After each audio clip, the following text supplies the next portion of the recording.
18 अक्टूबर 2021 को सूर्य अपनी नीच राशि तुला में जा रहे हैं, जहां वह 1 महीने तक रहेंगे। इसका आप पर यानी सभी 12 राशियों पर क्या असर पड़ेगा, यह इस वीडियो में मैं बताऊंगा। सूर्य नीच राशि में जाएंगे तो अच्छा परिणाम तो नहीं देता है कोई भी ग्रह अपनी नीच राशि में, लेकिन यहाँ इस बार उनका शनि द्वारा नीच भंग भी हो रहा है, तो एक बड़ा राजयोग भी बना रहे हैं। अब परिणाम क्या आएंगे इसको जानने के लिए और उपाय क्या करने होंगे उसको भी जानने के लिए वीडियो अंत तक देखते रहिए।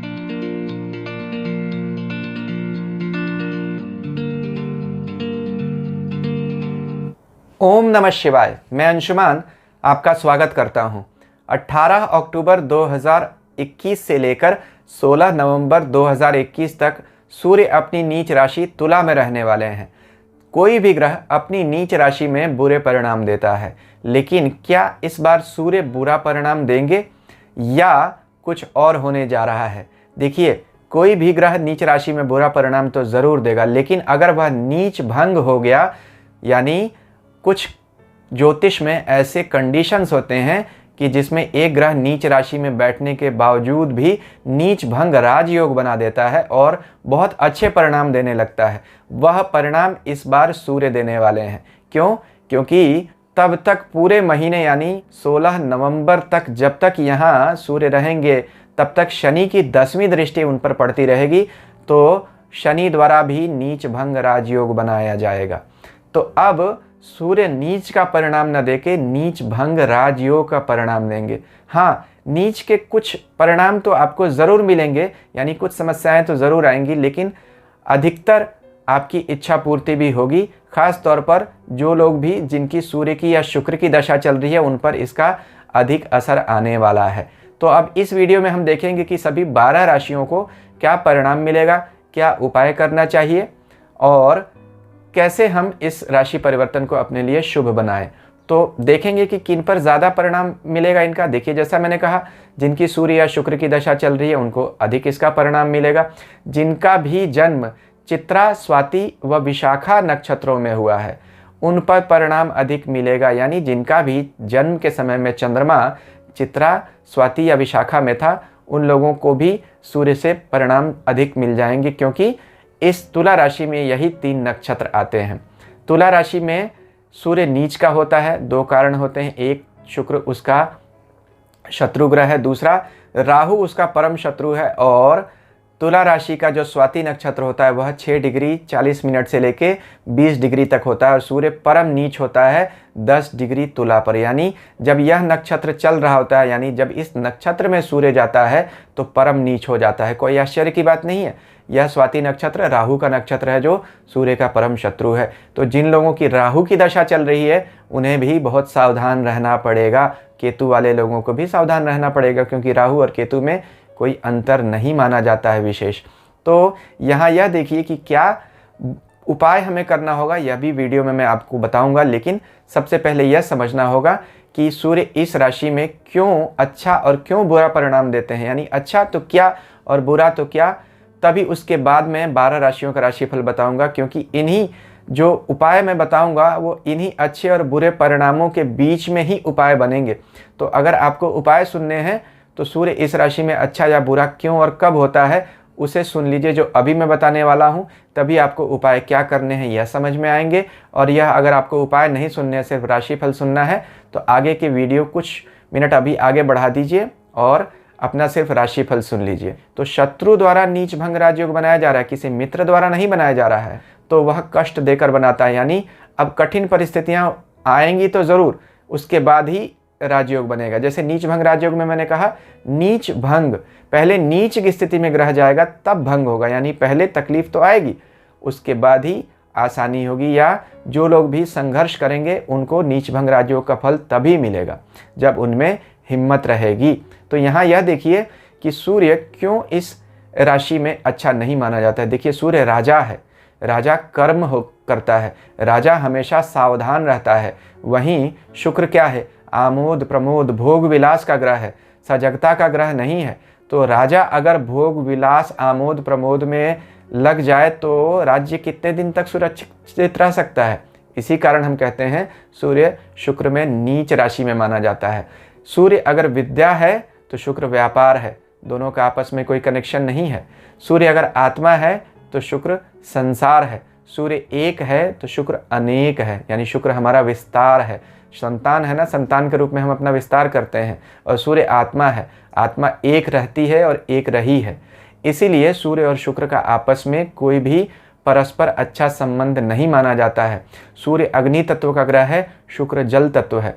शुक्र भी कन्या राशि में नीच होता है। कन्या राशि में जाने से पहले वह सिंह राशि में यानी सूर्य की राशि में से ही निकल चुका होता है। सूर्य की राशि में पूरा जल जाता है कन्या में, इसीलिए वह नीच का हो जाता है। यह भी कारण है कि सूर्य व शुक्र अच्छे परिणाम एक दूसरे के साथ नहीं देते। देखिए, सूर्य मेष राशि में होता है यानी 15 अप्रैल से लगभग 15 मई तक, तब अपनी सर्वोच्च राशि में होता है, यानी उच्च राशि है ना, यहाँ से ठीक 6 महीने पहले लगभग मेष राशि आती है। और उसके बाद अभी सूर्य जब तुला राशि में होता है तो क्या होता है, इसके पहले 2-3 महीने बारिश के महीने होते हैं, सूर्य बादलों में छुपा होता है और इसके बाद ठंड की शुरुआत हो जाती है, यानी ठंड की दहलीज पर आ चुका होता है। इसलिए भी सूर्य इस राशि में इन महीनों में आकर अपना प्रभाव खोने लगता है। इसलिए सूर्य शुक्र की राशि तुला में अच्छा नहीं माना जाता है। सूर्य देखिए पहले भाव में मेष राशि आती है। जन्म कुंडली का काल पुरुष का पहला भाव क्या है, मेष राशि है, जिसे हम असेंडेंट कहते हैं। उसके ठीक अपोजिट डिसेंडेंट होता है, यानी 7वां भाव। तो मेष राशि में अगर उच्च का होगा तो उच्च से सबसे दूर अवस्था में 7वीं दृष्टि उसकी जा रही है, 7वें भाव में बैठा है, वहाँ जाके वह नीच हो जाएगा। यह भी ध्यान रखिए कि चौथा भाव क्या होता है, चौथा भाव नादिर होता है, नादिर पॉइंट, और 10वां भाव मिड हेवन बोलते हैं। यह वेस्टर्न एस्ट्रोलॉजी के टर्म्स हैं। तो पहले भाव में जब सूर्य होगा तो सुबह का 6 से 8 का समय होगा। अगर 10वें भाव का सूर्य होगा तो दिन का 12 से 2 बजे का समय होगा, तो इस समय सूर्य बली होता है। चौथे भाव में अगर सूर्य होगा तो रात का 12 से 2 मिड नाइट होगा। और अगर 7वें भाव में सूर्य होगा तो शाम के 6 से 8 बजे का समय होगा। तो शाम को 6 से 8 सूर्य कमज़ोर होने लगता है, शुक्र का समय होता है, यानी आदमी कर्म से विरत होकर काम से दूर जाकर अब आराम की तरफ बढ़ता है। शुक्र आराम का ग्रह है, इसलिए इन समयों में यानी सूर्य के लिए यह समय दिन के अच्छे नहीं होते हैं जिस समय शुक्र बलवान होता है। यह आपको ध्यान रखना पड़ेगा। यह एक कारण होता है कि शुक्र की राशि में सूर्य अच्छा नहीं होता है। भोग विलास का ग्रह है शुक्र और सूर्य कर्म का ग्रह है। अब देखिए कि अगर शुक्र का नीच भंग नहीं हो रहा हो सूर्य का, यानी शुक्र भी कमज़ोर स्थिति में हो और सूर्य का कोई नीच भंग नहीं हो रहा हो, तो क्या होगा, चाहे वह व्यक्ति की कुंडली हो या गोचर कुंडली में, चरित्र संदेहास्पद हो जाएगा। ऐसे लोगों में कॉन्फिडेंस बहुत कम होगा। तो गोचर में अगर ऐसा सूर्य वापस आ जाए, मान लीजिए आपकी कुंडली में सूर्य नीच का है और गोचर में भी नीच का हो गया, तब फिर क्या होगा, आपको स्कैंडल से परेशानी हो सकती है, आपको टैक्स से प्रॉब्लम से परेशानी हो सकती है। सरकार का भी कारक होता है, बॉस का भी कारक होता है, अधिकारी वर्ग का, इन लोगों से आपको तकलीफ़ें आ सकती हैं। लेकिन अगर आपकी कुंडली में सूर्य इस राशि में है और गोचर में नीच भंग हो रहा है जैसे अभी, तब आपको यह तकलीफ़ें नहीं आएंगी। बल्कि अगर सूर्य किसी भी राशि में है आपकी कुंडली में और गोचर में नीच भी हो रहा है और अभी जैसे शनि नीच भंग कर रहा है, तो क्या होगा, फिर सूर्य शुक्र के अच्छे प्रभावों में बढ़ोतरी कर देगा। सूर्य का काम क्या है, जिस भी राशि में जाता है उसके नैसर्गिक गुणों में यानी नेचुरल क्वालिटीज़ में बढ़ोतरी लाता है, क्योंकि सूर्य का काम है प्रकाश देना। तो शुक्र के गुण क्या होते हैं, शुक्र विद्या का, शुक्र व्यापार का, शुक्र भोग विलास का और फैशन का, हर तरह के आमोद प्रमोद का, हर तरह की इकोनॉमी का, फाइनेंस का, मंत्र का, इनका कारक होता है।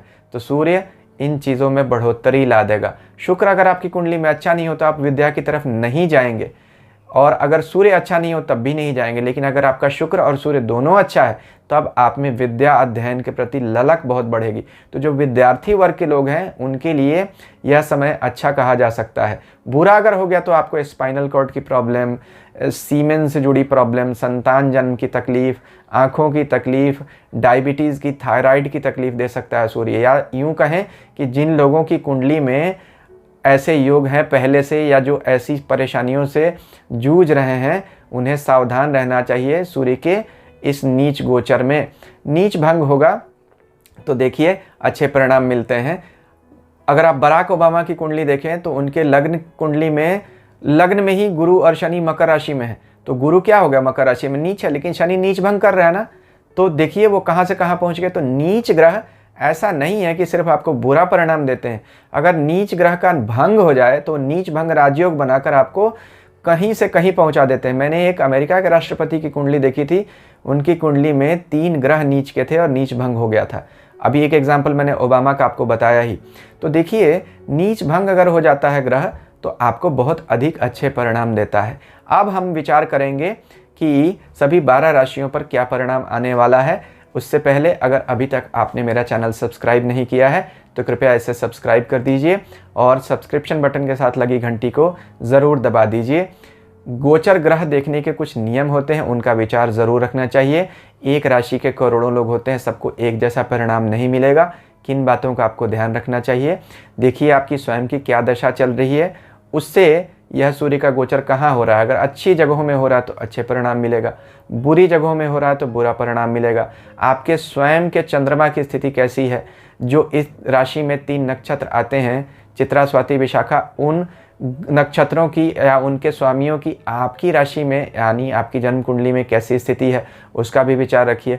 अष्टक वर्ग में सूर्य जिस राशि में जा रहा है यानी तुला में, आपकी कुंडली में तुला राशि में अष्टक वर्ग में कितने बिंदु हैं।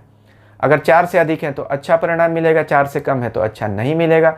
तो और यह भी देख लीजिए कि आपके चंद्रमा से कितने नंबर के नक्षत्र में जा रहा है। अगर आपका अच्छे नंबर के नक्षत्र में जा रहा होगा तो अच्छे परिणाम, बुरे नक्षत्र में जा रहा होगा तो आपको बुरा परिणाम मिलेगा। इन बातों का ध्यान रखना पड़ेगा। अब देखते हैं कि 12 राशियों का क्या राशिफल होगा और मेष राशि से शुरुआत करते हैं। मेष राशि वाले लोगों के लिए सूर्य उनके 5वें भाव के स्वामी बनते हैं। 5वां भाव विद्या व संतान का होता है, पद का होता है। देखिए यह सूर्य नीच के हो रहे हैं, यानी आपको तकलीफ आएगी, शुरू में तो ज़रूर आएगी। तो जो व्यापारी वर्ग के लोग हैं, क्योंकि यह व्यापार की राशि 7वें भाव में जा रहे हैं और व्यापार की राशि तुला में जा रहे हैं, तो व्यापारी वर्ग के जो लोग हैं उन्हें बहुत सोच समझकर अपने निर्णय लेने चाहिए, हड़बड़ी में कोई भी निर्णय न लें। वहीं विद्यार्थी वर्ग के जो लोग हैं, एग्ज़ाम देते समय बहुत सावधानी रखें। बहुत आप देखेंगे कि आप जिन सवालों के जवाब जानते हैं वह भी आप गलत लिखने वाले हैं या लिख रहे हैं या लिखकर आ जाएंगे। अगर आप सावधानी नहीं रखें, हड़बड़ी करेंगे तो यह समस्याएं आपको सूर्य दे सकते हैं। संतान से जुड़ी समस्या भी दे सकते हैं, लेकिन जैसा मैंने कहा था नीच भंग राजयोग ज़रूर बन रहा है। तो शनि की दृष्टि जब यहाँ आ रही है सूर्य के ऊपर, उनका नीच भंग हो रहा है, तो आपको ऐसा कह सकते हैं कि अगर कोई व्यक्ति पढ़ाई के लिए विदेश जाना चाहता है या किसी हायर यूनिवर्सिटी में या हायर कोर्सेज में एडमिशन लेना चाहता है, उसके लिए बहुत अच्छा है। व्यापारी वर्ग का कोई आदमी है, वह अपने बिजनेस का एक्सपेंशन करना चाहता है अपनी ओरिजिनल जगह से दूर, यानी मान लीजिए आप कोई फ्रेंचाइजी लेना चाहते हैं, उसके लिए समय बहुत अच्छा है। क्योंकि इस समय आप देखिए दिवाली का महीना भी इसी समय जब सूर्य इसमें रहेंगे तो लक्ष्मी पूजा का भी यही महीना रहेगा। तो लक्ष्मी की आराधना करिएगा। लक्ष्मी के घर में अभी सूर्य हैं और नीच भंग कर रहे हैं, तो आपको लाभ भी बहुत दे सकते हैं। लेकिन अगर आप घबराएं नहीं और अपनी समस्याओं के आगे हारे नहीं, तो नीच भंग की कंडीशन होती है, आपको हिम्मत रखनी पड़ती है। वृष राशि वाले लोगों के लिए कह सकते हैं सूर्य इस महीने कुछ सेहत की समस्याएं देते हुए दिख रहे हैं, जैसे आँखों की, सर की, पेट की, लीवर की, बैकबोन की। यह समस्याएं आपको दिख सकती हैं इस महीने अचानक आती हुई, या अगर आपकी ये समस्याएं पहले से चल रही हैं तो अभी आपको सावधान रहना चाहिए, क्योंकि शनि की दृष्टि भी सूर्य पर आ रही है और सूर्य आपके 6ठे भाव में जाकर नीच के हो रहे हैं। वाहन चलाते समय आपको सावधानी रखनी चाहिए।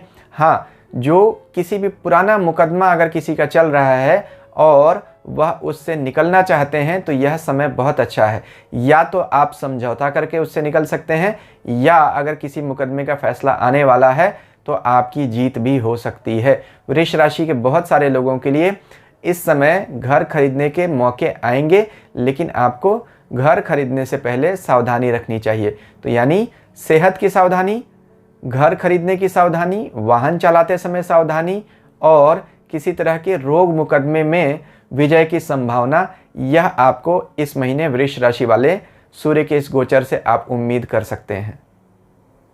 मिथुन राशि वाले लोगों को लिए इस महीने कोई भी नया काम शुरू करने से पहले बहुत अधिक सावधानी रखने की आवश्यकता है, क्योंकि आप इस महीने किसी तरह की धोखाधड़ी का, फ्रॉड का शिकार बन सकते हैं। शनि की दृष्टि सूर्य पर है। सूर्य तीसरे भाव के मालिक होकर पांचवें भाव में नीच के हो रहे हैं। संतान संबंधी समस्या आपको विचलित कर सकती है।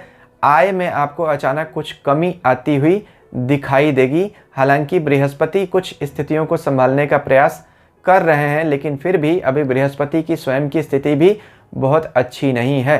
तो आप जो भी निर्णय लें अभी बहुत सावधानी से लें।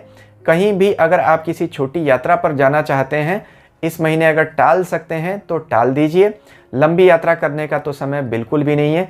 किसी तरह का अगर आप सरकार से जुड़ा हुआ कोई काम करते हैं तो इस महीने आप उसे ना करें तो बेहतर रहेगा। या यूं कहें कि कोई गवर्नमेंट कॉन्ट्रैक्ट्स या टेंडर्स अगर आप फिल करना चाहते हैं तो इस महीने नहीं भरिए। किसी तरह की टैक्स की प्रॉब्लम आ सकती है आपको।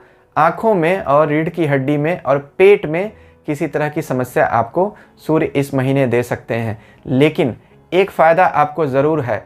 कोई अगर आप नई नौकरी की तलाश कर रहे हैं तो वहाँ आपकी इच्छा पूर्ति ज़रूर हो जाएगी। मिथुन राशि वाले लोगों के लिए सूर्य का यह गोचर मिला जुला परिणाम दे रहा है। कर्क राशि वाले लोगों के लिए सूर्य उनके चौथे भाव में नीच राशि से गोचर कर रहे हैं और उस पर शनि की दृष्टि है। सूर्य आपके दूसरे परिवार के भाव, कुटुंब के भाव के स्वामी बनते हैं, धन स्थान के स्वामी हैं। धन का अपव्यय होता हुआ दिख रहा है, यानी एक्सपेंडिचर, बैड एक्सपेंडिचर होता हुआ दिख रहा है। परिवार में किसी सदस्य से आपका मनमुटाव भी हो सकता है।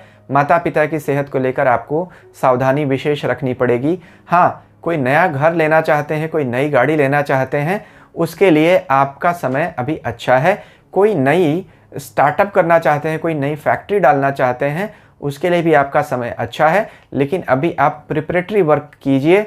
अगले महीनों में जब सूर्य किसी और बेहतर राशि में जाएंगे तब आप उसको अमली जामा पहना सकते हैं। लेकिन काम शुरू करने के लिए यह समय बिल्कुल भी बुरा नहीं है। आप अपने काम की जगह में परिवर्तन होते हुए देखेंगे।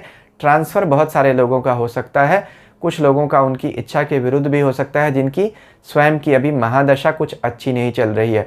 हृदय के रोग या ब्लड प्रेशर के रोग अगर जिनको हैं, उन्हें इस महीने विशेष तौर पर सावधान रहना पड़ेगा। किसी तरह की सेहत से जुड़ी हुई बड़ी समस्या हो सकती है। तो कर्क राशि वाले लोग, किसी न किसी तरह की हृदय में चिंता आपको सूर्य का यह गोचर देगा। लेकिन अगर कोई नया काम शुरू करना चाहते हैं, उसके लिए ग्राउंड वर्क शुरू करने का समय बहुत अच्छा है। सिंह राशि वाले लोगों के लिए यह गोचर अच्छा नहीं है। देखिए, आपकी राशि के स्वामी सूर्य ही हैं जो नीच राशि में जा रहे हैं। हाँ, उनका नीच भंग तो ज़रूर हो रहा है, लेकिन नीच भंग कर कौन रहा है? शनि, जो आपकी राशि का शत्रु है और छठे यानी विवाद के घर का स्वामी भी है। तो अभी आपके विवाद आपके घर तक पहुंच जाएंगे, या यूं कहें झगड़े, लड़ाई, कोर्ट कचहरी, मुकदमे, रोग, शत्रु, यह सब आपके सामने आकर इस महीने खड़े हो जाएंगे। अगर आपको अपना बचाव करना है तो पूरे महीने आपको आदित्य हृदय स्तोत्र का पाठ करना चाहिए। हो सके तो रोज़ पढ़िए, नहीं हो सके तो कम से कम इस महीने की 4 सूर्यवार को, रविवार को ज़रूर पढ़ें तो ही अच्छा रहेगा। नहीं तो आपको देखेंगे कि छोटी यात्राओं में आपको कोई तकलीफ़ होगी। पेपर वर्क को लेकर आपको बड़ी उलझन हो जाएगी। ख़ास तौर पर जो लोग भी सरकारी नौकरी करते हैं या प्राइवेट नौकरी भी करते हैं या कंसल्टेंसी देते हैं, टीचिंग का काम करते हैं, चार्टर्ड अकाउंटेंट्स हैं, उन्हें बहुत सावधान रहना पड़ेगा। कुछ पेपर वर्क से जुड़ी तकलीफ़ें आपको इस महीने परेशान कर सकती हैं। संपत्ति के विवाद आपको हो सकते हैं। पड़ोसियों से किसी तरह का मनमुटाव हो सकता है। बहुत हद तक आपको अवॉइड करना पड़ेगा किसी भी फ्लैश पॉइंट को, यानी ऐसा कोई भी मामला जहां आपको किसी तरह की बहस की गुंजाइश दिख रही है, उससे दूर रहिएगा। अपने बॉस से ख़ास तौर पर बिल्कुल सावधान व सतर्क रहिए। बॉस से दूरी बना कर रखिए। बिल्कुल जितना काम है उतना ही काम रखिए। पिता की सेहत को लेकर भी आपको इस महीने चिंताएं आ सकती हैं। तो सिंह राशि वाले लोगों के लिए सूर्य का यह गोचर अच्छा नहीं दिख रहा है। कन्या राशि वाले लोगों के लिए सूर्य उनके 12वें घर के स्वामी हैं, यानी व्यय स्थान के, विदेश के स्थान के, और दूसरे भाव में गोचर कर रहे हैं। वहीं अभी कन्या राशि के लिए उनके राशि के स्वामी बुध अपनी ही राशि में रहेंगे। तो इन बातों का ध्यान रखना पड़ेगा आपको विचार करते समय कि कन्या राशि के लोग घर से दूर कहीं जाने का प्रोग्राम बन सकता है, कोई छोटी यात्रा हो सकती है। जो लोग विदेश यात्रा के लिए जाना चाहते हैं उनके लिए समय बड़ा अच्छा है। परमानेंट रेजिडेंसी के लिए अप्लाई करना चाहते हैं, ग्रीन कार्ड के लिए अप्लाई करना चाहते हैं, कहीं बाहर अगर आप पढ़ने जाना चाहते हैं यानी एजुकेशन वीज़ा पर भी अगर आप जाना चाहते हैं उसके लिए भी आपके लिए अच्छा समय है। लेकिन ऐसा लगता है कि आपकी दाईं आँख में आपको कोई तकलीफ़ आ सकती है, उससे आपको बहुत सावधान रहना पड़ेगा, क्योंकि दूसरा भाव जो दाईं आँख को दिखाता है, राइट आई, उसमें सूर्य नीच राशि में बैठे हुए हैं और उस पर शनि की भी दृष्टि है जो आपके रोग स्थान के भी स्वामी बनते हैं। तो छठे स्थान के स्वामी शनि का आपके सूर्य को देखना, वो भी दूसरे भाव में, आपको पेट की और मुंह की और आँखों की समस्या दिखा रहे हैं। टैक्स में किसी तरह का लफड़ा अगर आ रहा है तो उससे आपको बहुत सावधानी की ज़रूरत पड़ेगी। कम क्लीन ऑन योर पेपर्स, नहीं तो आपको सरकार से तकलीफ़ आ सकती है। इस महीने अचानक का कोई ऐसा खर्चा आ सकता है जो आपको तकलीफ़ दे।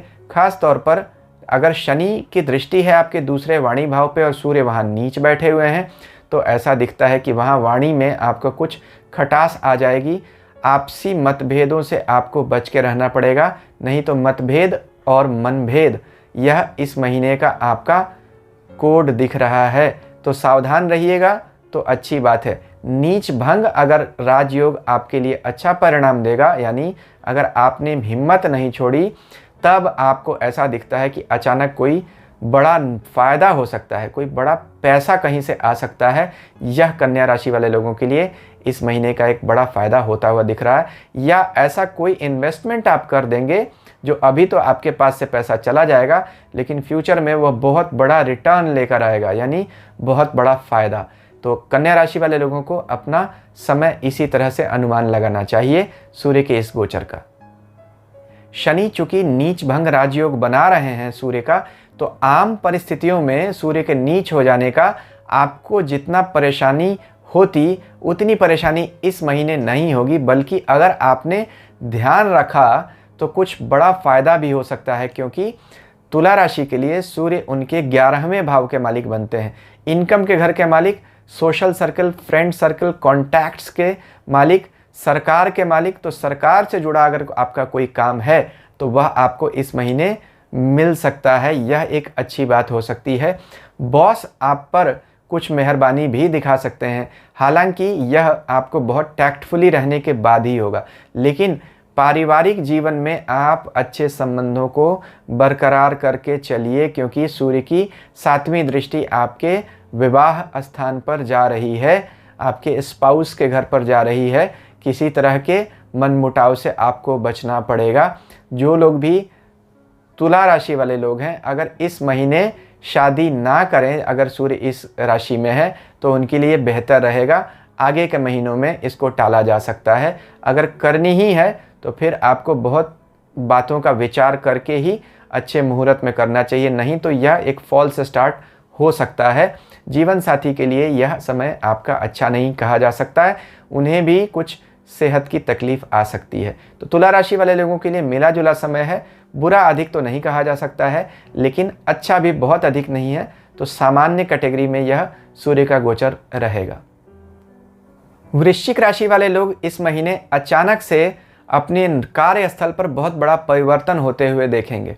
देखिए, आपकी राशि के 10वें कर्म स्थान के स्वामी हैं सूर्य, और वह 12वें व्यय स्थान में नुकसान के घर में जा रहे हैं, और वह भी नीच राशि में। तो काम में कोई अचानक की उठा पटक हो सकती है। शनि की भी उस पर दृष्टि है, शनि यानी कॉन्स्पिरेसी। तो किसी तरह के विवाद से और किसी तरह के षड्यंत्र से आपको अपना बचाव रखना चाहिए, या बचाव करने का प्रयास भी करना चाहिए। यानी कोई भी ऐसा काम हाथ में न लें जिसमें आप पर बाद में उंगली उठाई जा सके। कोई भी सेंसिटिव काम या सेंसिबल काम जो नहीं दिखता है वह आपको करने से बचना चाहिए। कोई भी हैंकी पैंकी डीलिंग मत कीजिए, नहीं तो आप फंस जाएंगे। यह सूर्य आपको पक्का फंसा देगा। तो सीधे मार्ग से पैसा कमाइए, सीधे मार्ग पर चलिए, नहीं तो कार्य क्षेत्र में बहुत बड़ी तकलीफ आएगी आपको। हाँ, जो लोग बाहर जाना चाहते हैं, विदेश जाना चाहते हैं, विदेश की नौकरी ढूंढ रहे हैं, उनके लिए अच्छा समय है। या जो लोग मल्टीनेशनल कॉरपोरेशंस में काम करते हैं, उनके लिए भी बड़ा अच्छा समय है। उन्हें कुछ इस महीने तरक्की भी देखने को मिल सकती है। पिता की सेहत आपको कुछ हद तक चिंता में ज़रूर डालेगी। खर्चे आपके बढ़ जाएंगे और वह खर्चे इस महीने रोगों पर होंगे, यानी किसी तरह की बीमारी से आपको स्वयं भी दो चार होना पड़ेगा। और अगर आपके पिताजी की तबीयत ठीक नहीं है तो उनकी भी तबीयत की परेशानियां बढ़ जाएंगी और आपका पैसे का खर्च भी बढ़ जाएगा। लेकिन सूर्य कुछ मामलों में आपको बहुत अच्छा परिणाम दे रहे हैं, जैसे कि अचानक आपका विदेश जाना हो सकता है, या जो लोग विदेश जाना चाहते हैं नौकरी के लिए खास तौर पर, उनके लिए बहुत अच्छा समय कहा जाएगा। धनु राशि वाले लोगों के लिए सूर्य का गोचर उनके 11वें भाव से अपनी नीच राशि में हो रहा है। हालांकि नीच राशि में कोई भी ग्रह अच्छा फल नहीं देता है, लेकिन महर्षि पराशर कहते हैं 11वां लाभ इच्छा पूर्ति का घर है। वहाँ कोई ग्रह अपनी नीच राशि शत्रु राशि में भी बैठा हो तब भी आपको लाभ ही देगा। तो यहाँ लाभ की संभावना बहुत अधिक दिख रही है। खास तौर पर धनु राशि वाले लोगों के लिए जिनकी 7.5 चल रही है, उनके लिए अभी कुछ राहत की बात ज़रूर होगी। धन लाभ के मौके यह सूर्य बढ़ाएगा। उस पर शनि की दृष्टि भी है, जो आपके दूसरे यानी दूसरे धन भाव के भी स्वामी बनते हैं। तो एक धन भाव के स्वामी का दूसरे धन भाव पे दृष्टि देना, और वहाँ एक धन के स्वामी का यानी आपकी कुंडली के सूर्य 9वें लक्ष्मी स्थान के स्वामी बनते हैं। तो लक्ष्मी स्थान के स्वामी का आय के भाव में जाकर बैठना लक्ष्मी की प्राप्ति ज़रूर कराता है, चाहे वह नीच का ही क्यों ना हो। नीच होगा तो कुछ कम आएगा, उच्च रहता तो ज़्यादा आता, लेकिन चूंकि यहाँ नीच भंग भी हो रहा है, इसलिए न कम आय होगी न अधिक आय होगी, बीच में होगी, यानी मॉडरेट होगी। लेकिन यह मॉडरेट होना इस बात पर डिपेंड करता है कि आप अपने निर्णय कैसे लेते हैं, क्योंकि सूर्य जब नीच का होता है तो व्यक्ति में जो कॉन्फिडेंस होता है या उसके निर्णय लेने की क्षमता हो जाती है, वह कमज़ोर होती है। इस बात का अगर आप ध्यान रखेंगे तो आपको सूर्य इस गोचर में अच्छे परिणाम देगा। संतान संबंधी कुछ चिंता आपको हो सकती है, उससे आपको बचना पड़ेगा। लेकिन जो लोग भी पार्टनरशिप में काम करते हैं, मित्रों के साथ मिलकर कोई नया काम शुरू करना चाहते हैं, वह आगे बढ़ सकते हैं, उनके लिए अच्छा है। मकर राशि वाले लोगों के लिए सूर्य का गोचर उनके 10वें कर्म स्थान से हो रहा है। सूर्य आपकी राशि के स्वामी शनि के शत्रु हैं और राशि से सबसे बुरे यानी 8वें भाव, जो अनिश्चितता का भाव होता है, उसके भी मालिक बनकर आपके कर्म स्थान में गोचर कर रहे हैं। ऐसा सूर्य का गोचर अच्छा नहीं कहा जा सकता है। काम में अचानक उठापटक हो सकती है। खास तौर पर आपकी 7.5 भी चल रही है, तो जिन लोगों की भी अपने जीवन की दूसरी 7.5 चल रही है, उनके जीवन में काम को लेकर बड़ा बदलाव होता हुआ दिख रहा है, क्योंकि दूसरी 7.5 जीवन की हमारे काम को बदल देती है। बहुत सारे लोग जो नौकरी कर रहे होते हैं व्यापार में चले जाते हैं, जो व्यापार कर रहे होते हैं वह व्यापार बंद करके दूसरा व्यापार करने चले जाते हैं। ऐसा बहुत अधिक अनुभव में आता है कि शनि अपनी दूसरी 7.5 में काम बदल देता है। तो वह महीना जो बदलाव का है वह इस महीने को कहा जा सकता है, क्योंकि अभी 8वें भाव के स्वामी, 8वें भाव से हम job loss, job change, work change, retirement, यह सब चीज़ें देखते हैं। उसका मालिक जब आपके कर्म स्थान में ही गोचर कर रहा है, नीच राशि में है, हालांकि उसका नीच भंग हो रहा है, तब काम में परिणाम और परिवर्तन तो निश्चित तौर पर आने ही आने वाले हैं। हाँ, चूँकि यहाँ शनि की दृष्टि है और शनि अपनी उच्च दृष्टि को देख रहे हैं और आपकी राशि के स्वामी हैं, इसलिए वह नुकसान नहीं करना चाहेंगे, लेकिन सूर्य तो ज़रूर नुकसान करना चाहेंगे और सूर्य ज़रूर परिवर्तन लाना चाहेंगे। तो अपने निर्णय अगर आप सावधानी से लेंगे तो यह परिवर्तन आपके लिए बुरा नहीं होगा। यह आप पर निर्भर करता है कि आप कितना सोच समझकर अपने निर्णय लेते हैं। कुंभ राशि वाले लोगों के लिए सूर्य उनके 9वें धर्म के भाव से नीच राशि में गोचर कर रहे हैं। नीच राशि से धर्म में गोचर करना धर्म संबंधी समस्या दिखाता है, या यूं कहें यह दिखाता है कि हमसे कोई ऐसा धार्मिक अपराध हो सकता है जिसकी वजह से हमारा भाग्य कुंद हो जाए, क्योंकि 9वां भाव धर्म के साथ भाग्य का भी है। एक अपराध जैसे मैं आपको बता देता हूँ, सूर्य पिता का कारक होता है। अगर सूर्य 9वें भाव में नीच राशि में हो तो पिता से मनमुटाव हो जाता है या हमसे उनके प्रति अपराध बन जाता है। तो ऐसी स्थिति में आपका भाग्य और धर्म नीचे चला जाएगा। इस बात का ध्यान रखें। सूर्य हमारा अधिकारी वर्ग भी होता है, अधिकारी वर्ग से किसी तरह का मनमुटाव हो सकता है। ऊपर से आपकी 7.5 भी चल ही रही है, शनि देख ही रहा है सूर्य को, जो आपकी बुद्धि को कमज़ोर कर रहा है। और सूर्य जो कॉन्फिडेंस का ग्रह है, आत्मविश्वास और आत्मसम्मान का ग्रह, आत्मा का प्रकाश का ग्रह, उसकी क्षमता अभी आपकी बिल्कुल कम हो चुकी है। 7.5 का पहला चरण है, दिमाग पर शनि रहता है। ऐसा शनि आपसे गलत निर्णय ले डालने को मजबूर कर देता है। तो कृपया अपने निर्णयों में बहुत सावधानी रखिए। जीवन साथी को लेकर भी आपको कोई उलझन हो सकती है। किस मामले में आपको अच्छा हो सकता है? जो लोग भी अपना काम बदलना चाहते हैं, नई नौकरी या नया व्यापार शुरू करना चाहते हैं, उनके लिए बड़ा अच्छा समय है। जिन लोगों की भी जीवन की दूसरी 7.5 चल रही है, उनके लिए बड़ा अच्छा समय है, क्योंकि दूसरी 7.5 में शनि व्यापार व्यवसाय में बड़ा परिवर्तन कर देता है, यानी काम करने का तरीका बदल देता है। जो लोग नौकरी कर रहे होते हैं व्यापार की तरफ चले जाते हैं, जो व्यापार में होते हैं वो नया काम शुरू कर देते हैं। यह शनि की दूसरी 7.5 की विशेषता होती है। तो अगर आप ऐसा करना चाहते हैं और हिम्मत रखते हैं, तब तो आपको, जैसे मैंने कहा, नीच भंग राज्यों का पूरा फल मिलेगा। लेकिन फिर भी अपने निर्णयों में बहुत सूझबूझ रखिए। मीन राशि वाले लोगों के लिए 2 बड़े राजयोग बन रहे हैं इस महीने सूर्य के इस गोचर से।